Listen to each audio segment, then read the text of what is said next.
আসি অন্যান্য খবরে। হাইকোর্টের গ্রুপ সি গ্রুপ ডি নির্দেশকে চ্যালেঞ্জ জানিয়ে সুপ্রিম কোর্টে এসএসসি।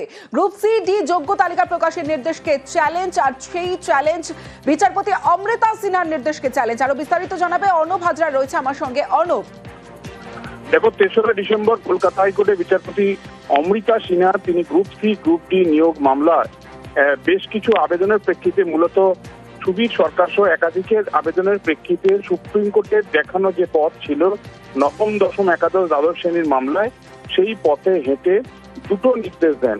এক, দ্রুত যাতে school service commission SSC group C group D যারা 2016 সালের প্যানেল থেকে নিয়োগ পেয়েছিলেন তাদের মধ্যে যারা যোগ্য রয়েছেন তাদের তালিকা অবিলম্বে প্রকাশ করার নির্দেশ দেন এসএসসিকে। একই সঙ্গে যারা ওই যোগ্য তালিকায় থাকবে তাদের যাতে বয়সজনিত ছাড়, অর্থাৎ 40 বছরের যে ন্যূনতম যোগ্যতা মান এবং এসসি এসটি ক্ষেত্রে রিল্যাক্সেশন রয়েছে, সেক্ষেত্রে যেন বয়সের ছাড় তারা পায়, সুযোগ যেন পায় নবম, দশম, একাদশ, দ্বাদশের মতো, সেটাও এসএসসিকে সুনিশ্চিত করতে বলেন।